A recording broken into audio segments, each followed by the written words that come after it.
Hello and welcome to Unikron's Gaming. Today is going to be all about Ridge Racer. Just before I start that, my voice might sound a little bit gravelly because I'm in the middle of a cold, or maybe I'm coming to the end of it, I don't know. But I'm still having coughing fits here and there. And the room I'm in is hot as hell. I can't open the window because there's kids playing outside. Hell, there's some teenagers in this house now. Hopefully that doesn't come over the mic. You know, these kids, they be noisy. Anyway, yeah, let's get on to Ridge Racer and do a little bit brief history courtesy of Wikipedia. Okay, so Ridge Racer launched in 1993 on Namco's System 22 board. That's it. Before Ridge Racer, there was a void. There was nothing when it comes to racing. Then afterwards, there was the enlightenment of Ridge Racer. Okay, in all seriousness though, the iconic Ridge Racer announcer, the vibrant sun-drenched tracks, and the revolutionary drifting mechanic for a generation of gamers. These are the hallmarks of a series that redefined arcade racing. Born in the arcades in 1993 on Namco's System 22 board, Namco's Ridge Racer didn't just let you race, it taught you how to do it with style. That literally is Ridge Racer. I say that you could say that for the whole series mostly. But anyway, we're going to be talking about the first one and the arcade version, not necessarily the home port. But no, actually, we will. But we get to that. We'll get to that all in due time. Presentation. Okay, let me just go with the UI first. Very clear, very concise. Maybe if you got some colorblind issues, you might not be able to read certain things. But I like the UI. The speedo bottom right, your gear situation bottom left, your time big golden, your position which should be 0-1 at all times. Your lap times, the map, the record of the fastest lap, and your total there. If you see on the top right the course, Route 765, classic route, you can see where the tunnels are. They're slightly shaded yellow. Yeah. On the map, you are the red triangle or arrow because you are the red car. The yellow one is your rival, so you'll always be able to see them only on the map, unfortunately. So yeah, the UI is great when you're selecting your transmission and what difficulty level you want to play on. You know, novice, intermediate, advanced, yada yada yada. It's all very clear. So it gets you into the action really quickly. There's no messing about it. It just wants you to play this game. The AI cars look great. Obviously, they're not licensed, but you don't care about that. That's actually a better thing, to be honest. But they are knockoffs. I mean, these cars look like Lamborghinis. There's some that look like Porsches, yada yada yada, and some other Japanese manufacturers. So yeah, the cars look great on screen. Big, bold, just in your face. That's what you want to see in a racing game. Makes it look all hectic, and everything's moving at a lovely 60 frames per. Actually, it's 9. At this time, it's probably something like 59.7 or 58 point blah blah blah. But anyway, it's smooth. Let's just call it 60 frames per second. It's lovely and smooth. But the real star is the course and how it looks fantastic. This was 1993. This game plucked your eyeballs out of your sockets, licked them like a gobstopper, and put them back. Look at this game. Look at this cityscape. It's fantastic. It's wonderful. It's great. It's sublime. It's Ridge Racer. I mean, you've got this game moving at a smooth click with texture mapping. So it's double the frame rate of virtual racing, plus it's got texture mapping, and it's a cityscape, and there's a beach. So it's just, yeah, and it's. Oh no, we're not going to talk about the music just yet. But anyway, Route 765, it's a classic. 2 variants of it. So the advanced one, you've got an extra bit which is harder. It's alright, it's alright. But this is generally the classic shape of this track, which looks like a knockoff United Kingdom. A little bit. Yeah. Maybe that's why I like this game so much. It reminds me of home. But anyway, yes. Graphically, with the presentation, everything, just the UI, for 1993, this was the GOAT at the time. This was the GOAT at that time. I've got no negatives about that. Yeah, great. Audio. Okay, let's do the most mundane things first. The sound of the car. When you hit other cars, it sounds okay. Could have been a bit more beefy. Sliding around corners. The braking sound is a bit weak. The sliding of the tires sounds much better. That's fine. Collision sounds doesn't really sound like metal coming together if you hit another car. The collision sound is just the same either way when you hit the bit of the background or another car. So yeah, engine sounds really cool. That's nice. There's no horns or anything like that. So yeah, just general in-game sounds of sound effects and stuff like that. They do their job. I wouldn't say they're sublime, but they do their job. So we have some really good speech in the game from the voice announcer. He's a star. I just love the voice. He's so iconic. To me, he is Mr. Ridge Racer. He's like a radio DJ. He's great.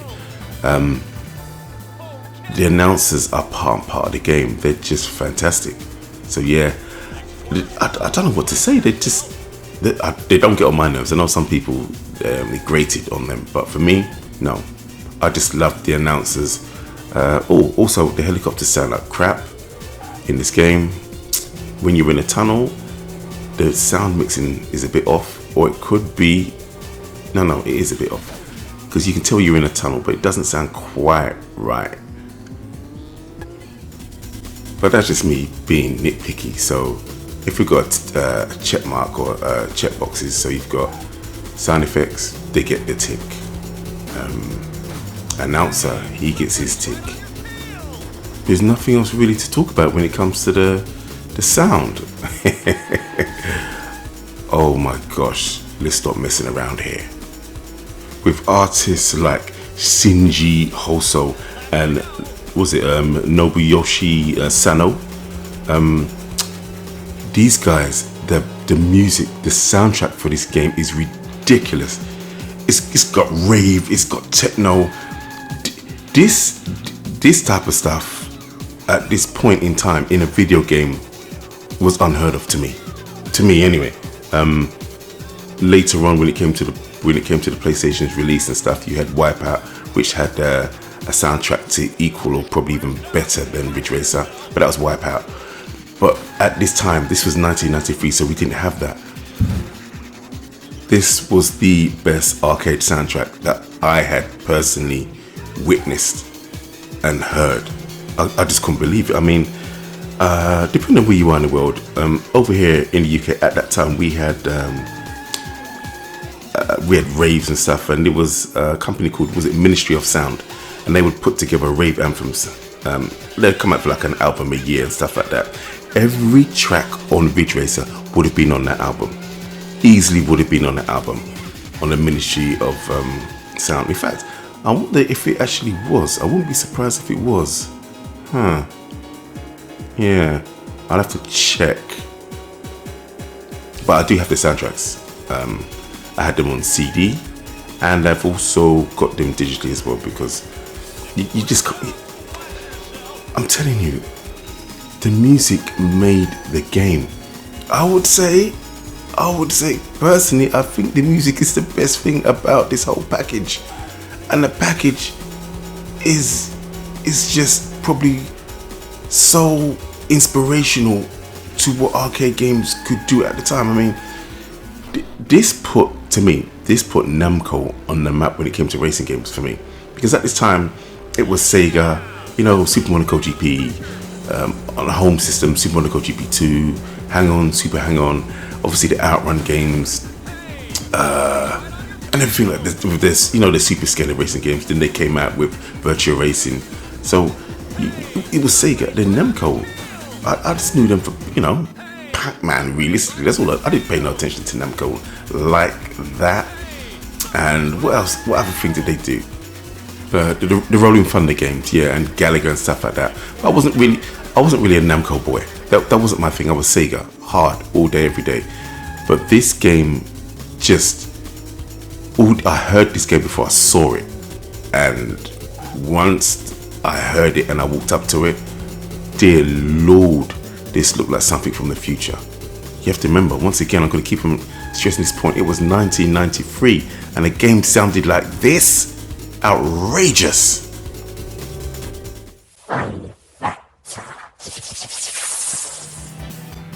Well, so how fun is this game? It's, I don't know how to describe it now. It's the thing. In '93, I did play this game. Was expensive as hell. It was on I'll show you the cabinet that it was on later, but it was expensive as hell.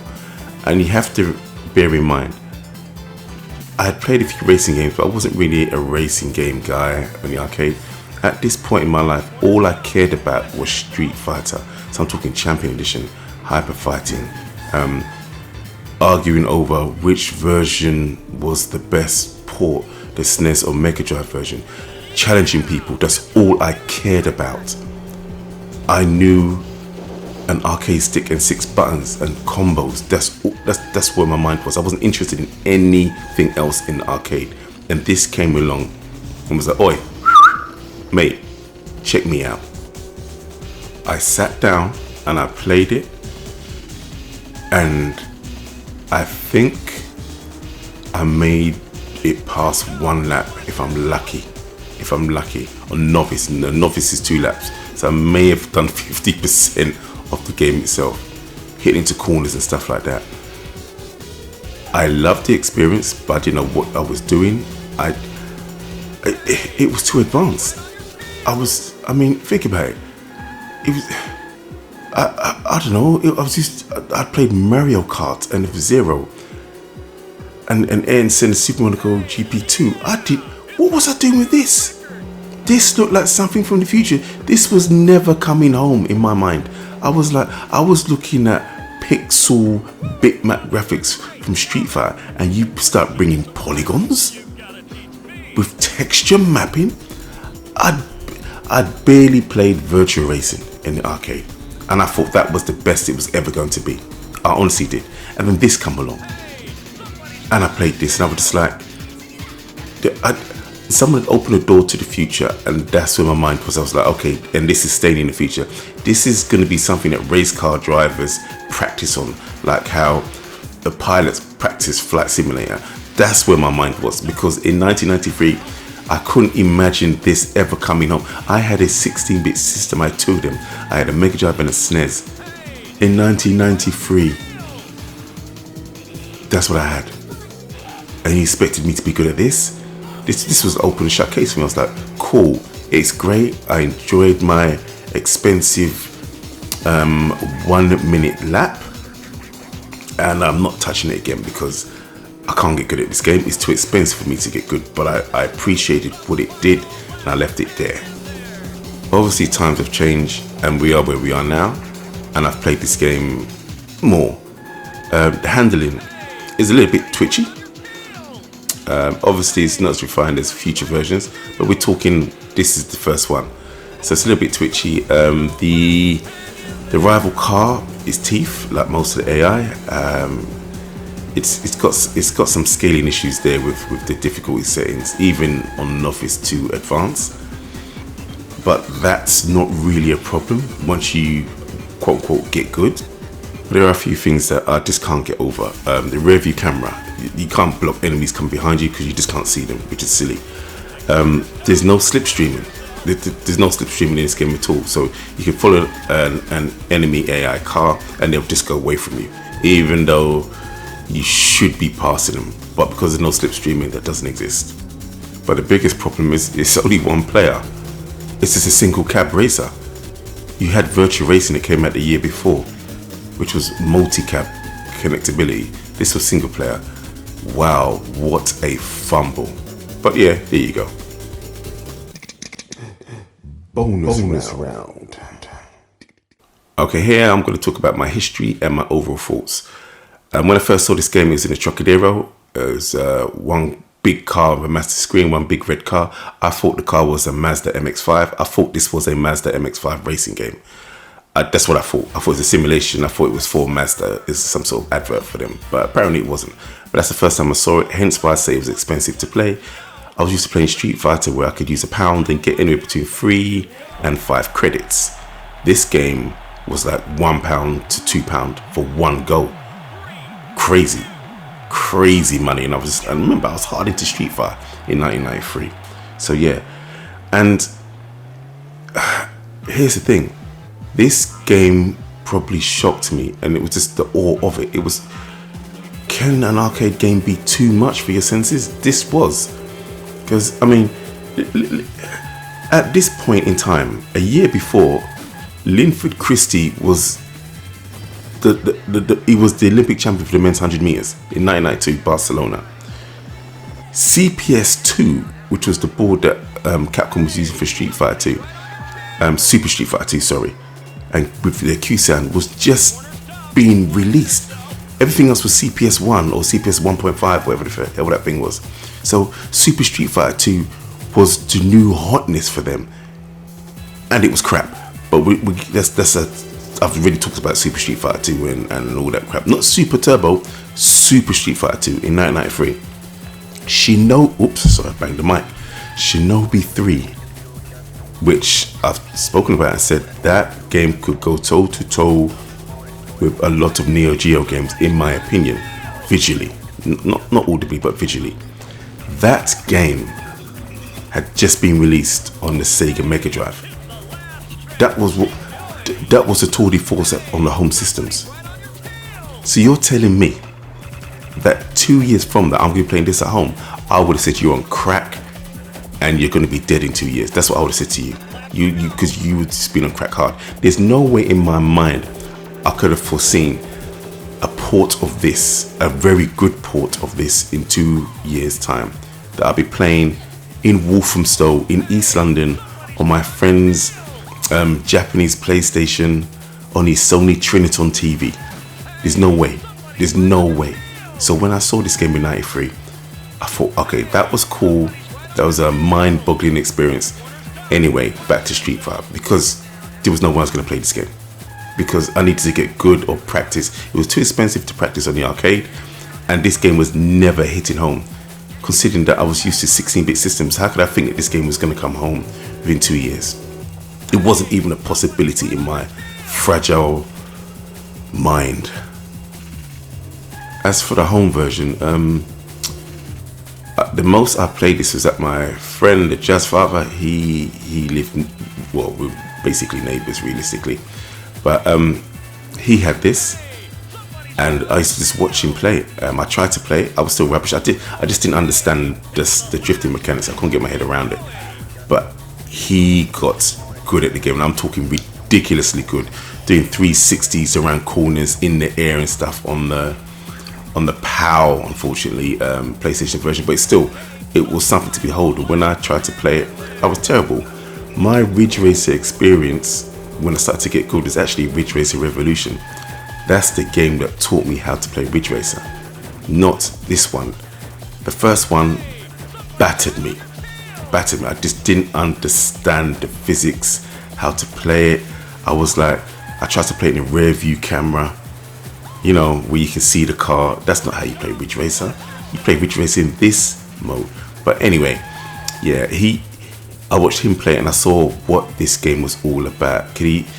Stuff he used to do to the angel and the devil car when he would race them, it was crazy.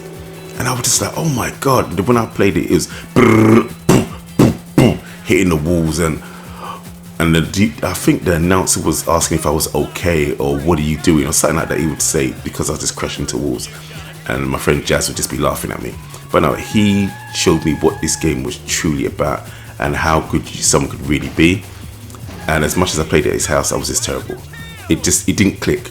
But when I got Ridge Racer Revolution at home on my PlayStation a year later after that, somehow one of the cars clicked with me and I fell in love with the game from there. So I've never owned Ridge Racer until this point when I bought this. This game's on everything at the moment, I believe, apart from PC. I'm talking officially to buy. Yeah, so if you know about, was it Hamster Corporation's Arcade Archives 2, it's on there. So yeah, you can just purchase it. But anyway, that's me. I'm out. Hope you're doing well. See you in the next video. Peace.